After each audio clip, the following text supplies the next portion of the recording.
Je vous le disais à l'entame de l'émission, les prix à la pompe ont quasiment triplé dans les stations-service du Nigeria depuis l'annonce lundi du nouveau président de mettre fin aux subventions sur le carburant, provoquant une immense détresse dans le pays le plus peuplé d'Afrique. Juste à côté, donc, le Bénin, chez nous, la situation n'est guère moins reluisante. Le consommateur béninois vit, osons le dire, l'agonie depuis l'annonce donc de l'arrêt de la subvention du carburant au Nigeria, ou à proprement parler, l'arrêt annoncé de la subvention du carburant au Nigeria. On se pose la question à quand la fin de l'agonie du consommateur béninois. Vos réactions sont attendues au 96 76 68 68. Et comme on a commencé par le faire avec Maître Amoussa Haïmi, juste avant l'actu décalé, alors comment vivez-vous, Maître Amoussa Haïmi, cette crise, cette hausse du prix de l'essence? Merci. Comme je disais, permettez que nous félicitons notre doyen grand frère, Tinubu. Allez-y, allez-y. Nous le félicitons pour son élection. Et l'autre chose, permettez que nous remercions le chef d'État, Patrice Talon, pour sa prévision. Vous voyez, quand il demandait qu'on installe plus de stations, et ça veut dire quoi? C'est comme s'il savait que cette décision tôt ou tard va s'imposer au Nigeria. Je ne sais pas si vous me comprenez.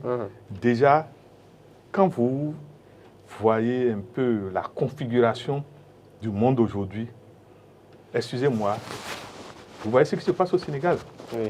Vous voyez pratiquement la jeunesse africaine est en train de se réveiller d'un sommeil qui ne dit pas son nom, pour dire que nous voulons être fiers de notre propre Afrique. Nous ne voulons plus être dépendants. Or, ce que le Nigeria fait, que vous voulez, que vous ne voulez pas, excusez-moi, tout pays d'abord cherche à survivre. Vous ne pouvez pas dire à un pays de tenir compte de vous qui êtes voisins pour prendre des décisions mortelles par rapport à sa propre gestion. Je ne sais pas si vous me comprenez. Pour vous dire que, qu'on le veut, qu'on ne le veut pas, ce que le Nigeria est en train de nous annoncer là, ce n'est pas la première fois. Vous savez, quand vous connaissez l'histoire, ça veut dire que c'est aux pays limitrophes de prendre des dispositions. Moi, je dis, quelque part, nous devons avoir le courage dans ce pays d'être honnêtes face à nous-mêmes. Quand vous voyez la manière dont l'essence paillole est traitée jusqu'à rentrer dans nos véhicules et gâte nos véhicules, il y a une sorte d'irresponsabilité dedans à continuer à laisser. Mais on a remarqué que chaque fois, si nos gouvernants prennent des décisions contre le paillole, on commence par crier contre nous. Maintenant, ce n'est pas le Bénin qui a pris cette décision, qui a fait cette annonce maintenant. On n'a pas encore vu quelqu'un critiquer Talon maintenant. Ça veut dire quoi? Nous n'anticipons pas. D'accord, donc une décision en tout cas que vous subissez, que vous comprenez surtout. Nous ne subissons pas ça. Vous ne subissez pas? Non. Ce sont les ignorants et les non-avertis qui subissent ça. Les ignorants et les non-avertis. Parce que, excusez-moi, Buhari n'est pas Tinubu. Buhari n'est pas Tinubu. Et nous avons tendance à comparer. Yaïbouni n'est pas Talon. Et l'après-Talon, Dieu va nous le donner. Vous verrez, il ne sera jamais Talon. Mais pourquoi vous ne voulez pas que chaque chef d'État prenne ses responsabilités par rapport... On dit père de la famille. Moi, je compare toujours un chef d'État à un père de famille polygame qui vivent dans la même maison. Je ne dis pas les polygames où les femmes sont dehors. Dans la même maison. Dans la même maison. Remarquez, c'est les grands stratèges qui arrivent à réussir ça. Il en faut de la stratégie pour gérer. Oui, Laurent Roland Tonniquez, comment vivez-vous cette crise? Alors, avant de dire comment je vis cette situation, il faut d'abord peut-être partir du contexte qui a occasionné cette prise de décision de Tinubu. Voilà, Tinubu. En tout cas, cette annonce. Il faut préciser que, je crois qu'on l'a dit la semaine dernière, le Nigeria est producteur de pétrole. En tout cas, le Nigeria dispose du pétrole dans son sous-sol, pardon. Mais malheureusement, on voit le pétrole brut hors de son pays pour être raffiné. Et maintenant, le produit raffiné est racheté. Et compte tenu du coût, le Nigeria est obligé de subventionner. Et en subventionnant, c'est que ça permet à ce que l'essence à la pompe redevienne, en tout cas le coût devient moindre.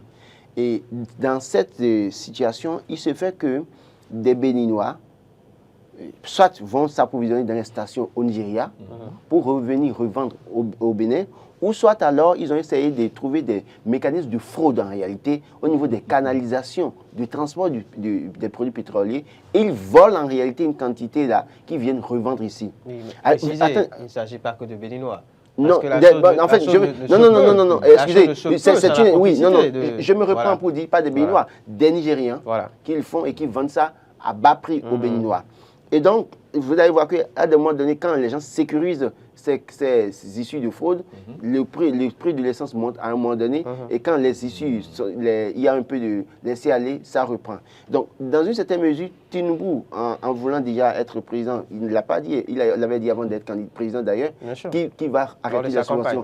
Parce qu'on ne peut pas être producteur de pétrole, avoir maintenant, d'ailleurs même fort heureusement ou malheureusement pour les Béninois, c'est qu'au moment où il y venait, c'est en ce moment qu'on inaugurait la grande centrale, les raffineries de l'Afrique de l'Ouest. Et donc, de ce point de vue, on peut maintenant raffiner le produit nigérien sur le territoire national. À quoi bon continuer à subventionner? Donc, si on ne subventionne pas, ça veut dire que l'essence qui viendra ici ne sera plus, en fait, le coût ne sera pas moindre au point où les gens peuvent revendre. Mais quand on finit de dire ça, je crois que, Maître l'a rappelé, le président Patrice Talon, d'ailleurs même ça date de Boniaï, qui avait même suggéré aux importateurs de produits pétroliers, notamment ceux qui sont dans l'informel, l'illégalité, en faisant l'essence de la contrebande, d'aller s'organiser en coopérative ou en gros regroupement pour implanter des stations. Et on a pu voir à un moment donné les gens mettre en place des stations mobiles. Mais à un moment donné, on a constaté que puisque la politique est mêlée à tout dans ce pays, il y a de ces importateurs contrebandiers en réalité qui sont je dirais, des bonnets, des gros bonnets de la politique, suivez mon regard, qui sont même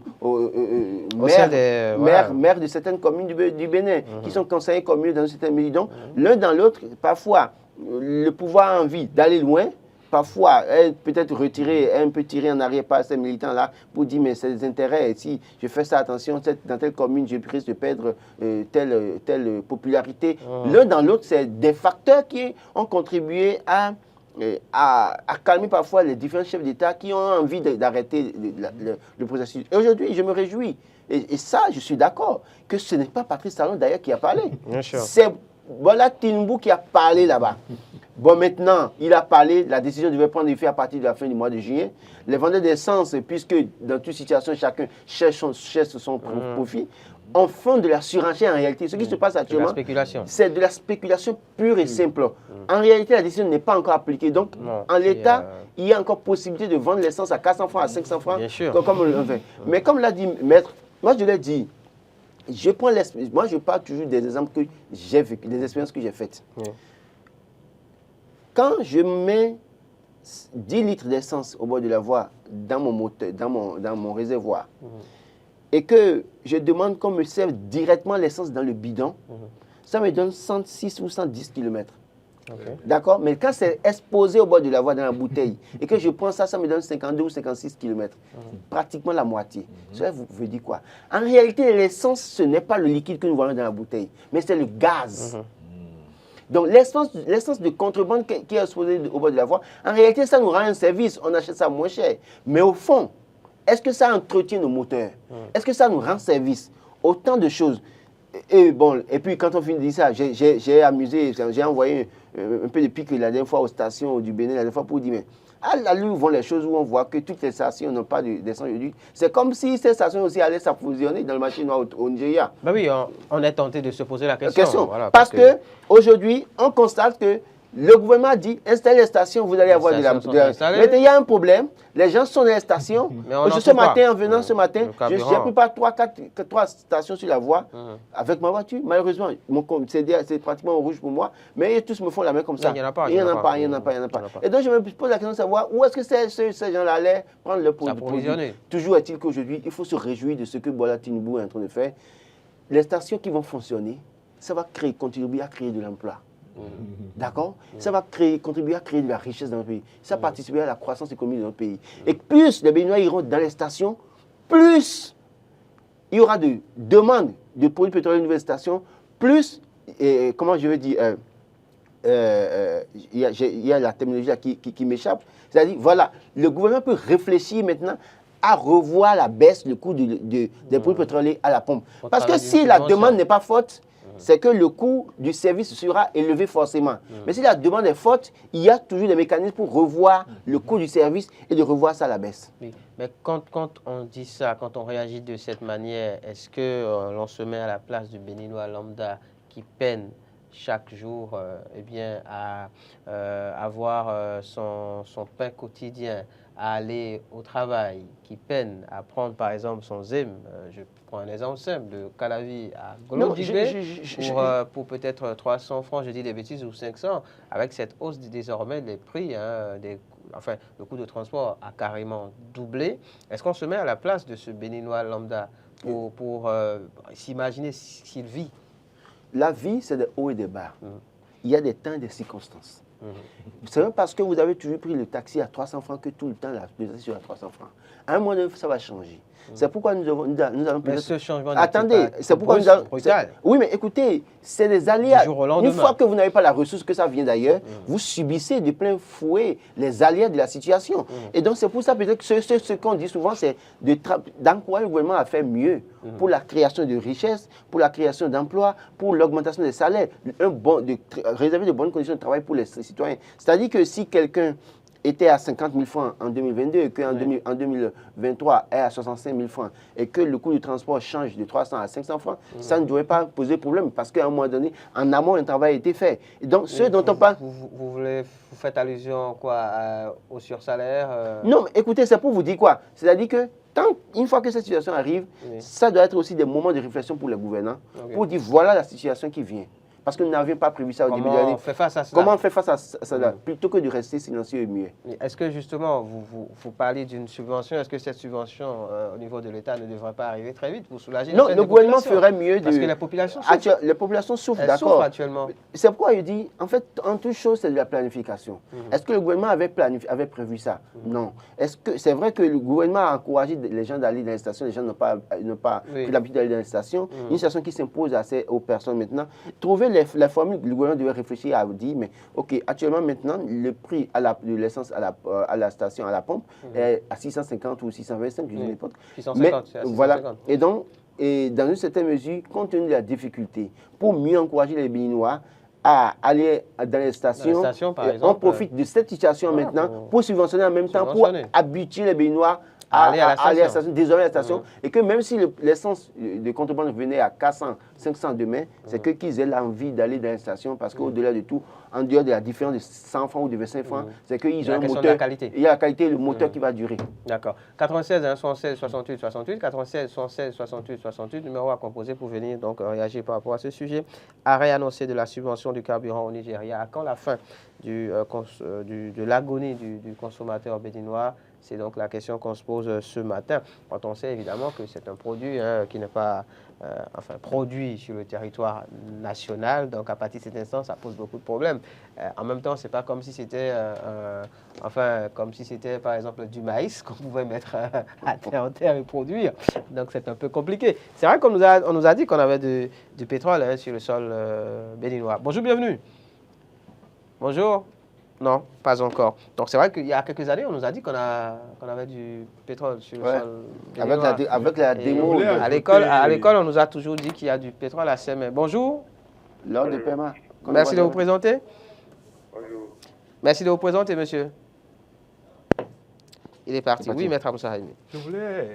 Mon frère a dit quelque chose que je souhaite que chacun de nous, comme nous tous, nous buvons des bières là, que chacun de nous fasse une petite expérience. Vous achetez n'importe quelle bière, mettez dans un verre, vous remplissez le verre, quoi. Vous laissez ça, faites ça une nuit, vous laissez ça le matin et buvez. C'est vide, je ne sais pas comment je vais vous dire ça. Bien sûr. Pour rejoindre ce que mon frère a dit, que c'est le gaz. Il y a le gaz, en fait. Voilà, le gaz parce que moi, je souhaite que le gouvernement fasse plutôt une communication vers cette alchimie dont mon frère parle, pour que chacun de nous prenne conscience des dégâts. Parce que vous dites la vie, les prix ont augmenté. Oui. Non, ne dites plus, s'il vous plaît, ne souffre. Non. Celui qui souffre de l'ignorance, il ne faut pas se plaindre de cette personne. Vous souffrez de l'ignorance et vous dites, moi je ne me plains pas des des gens qui souffrent de l'ignorance. Oui. S'il vous plaît, il faut mieux transmettre la connaissance. Mon frère vient de dire quelque chose de capital. Faites vous-même l'expérience du verre de bière et le matin, buvez. Vous allez rejeter ça. Bien sûr. Ça veut dire que enseignez aux gens. Même les jus gazeux, en fait, voilà, enseignez aux gens c'est pareil. Hein, que pareil. ce que vous faites, vous créez potentiellement plus de dépenses en réalité. Ouais. Quand on analyse là, l'utilisation de paille. Bonjour, monsieur. Oui, bonjour les journalistes, comment ça va? Ça va, monsieur? Merci de vous présenter. C'est monsieur Abou depuis Ouida. Monsieur Abou de Ouida, on vous écoute. Oui, c'est pour vous encourager, hein, parce que c'est une bonne chose. Il faut que les Béninois s'habituent à aller aux stations. Parce que les bailleurs que nous prenons là, ça gâte nos moteurs. Ça nous crée des ennuis. N'est-ce pas? Celui qui a acheté sa voiture, sa moto, qui allait à la station, ça a plus de garantie.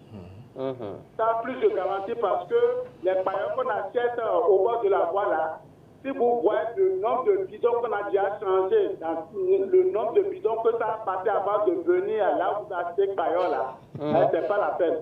Au lieu d'aller à la station, le président de la République nous apprend à aller à la station. Parce qu'il connaît ça, il sait que c'est du désordre. Des fois même, les gens mélangent avec de l'eau. Vous allez acheter l'essence, vous ne pouvez même pas aller au service. Vous allez commencer par avoir du problème Et ça, c'est vrai. au niveau de vos moteurs. Donc c'est pour vous encourager d'aller à la station. Merci beaucoup. D'accord. C'est une bonne émission. Merci à vous. Merci, monsieur. La dernière fois, il y a un jeune, je lui ai dit de me vendre de l'essence. Et il m'a vendu l'essence. Fort heureusement pour moi, je l'ai observé. J'ai constaté qu'il y avait quelques gouttes d'eau dans le bidon. Et je l'ai interpellé, il a commencé à dire non. J'ai dû sortir de ma voiture pour l'interpeller, commencer à crier avant qu'il reconnaisse qu'il y avait un peu d'eau dedans. Et que j'ai dû rapidement aller voir un mécanicien pour qu'on me voie ça. Donc, pour vous dire quoi, parfois, ils nous rendent des services, ces vendeurs d'essence de contrebande. Mais au fond, les risques pour nous, c'est énorme pour l'avenir, pour nos moteurs. Donc, comme je l'ai dit, il y a des intérêts, il y a des lobbies en réalité. Et ces lobbies se retrouvent en politique, malheureusement. Donc, parfois, on fait la lutte, on dit qu'il faut aller au fond, et puis après, on recule un peu parce qu'on se dit, écoutez, est-ce que ça ne va pas effriter, en tout cas, ça ne va pas ajuster notre popularité. Mais aujourd'hui, je crois que c'est aux Béninois d'obliger, si le gouvernement a eu l'ambition à un moment donné, le gouvernement successif a eu l'ambition, mais qui sont limités parfois dans la lutte à cause des intérêts politiques, c'est aux Béninois maintenant de contraindre le gouvernement à aller très loin dans la bataille. C'est-à-dire quoi? En faisant l'effort d'aller dans les stations, s'approvisionner. Et quand tout le monde se retrouve dans les stations et ceux qui sont au bord de la voie ne bourront pas de clientèle, c'est que le gouvernement prendra sa responsabilité. Bonjour monsieur, merci de vous présenter. Bonjour, comment vous allez? Très bien, et vous? Oui, c'est Sani Yaya Mouritala. Je salue tous les journalistes, en particulier Céuquès. D'accord. Bonjour. Merci de vous présenter, de nous dire d'où vous nous appelez. Mouritala. Mouritala, c'est ça? Oui, j'ai travaillé en temps avec Céuquès sur Al-Isaï. D'accord. Et vous appelez d'où en fait? Ok, ça me dit quelque chose. Vous appelez d'où?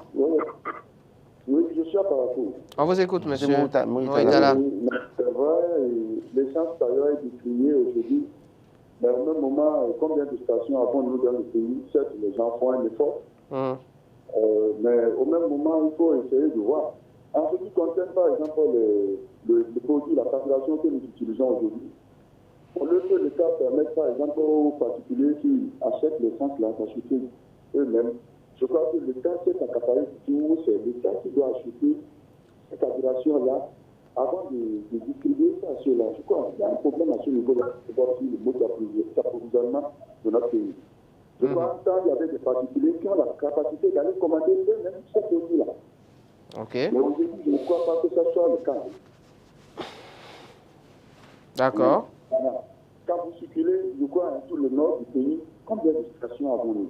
Donc ça, c'est aussi un problème à régler. Par rapport pour aller à Kandila maintenant.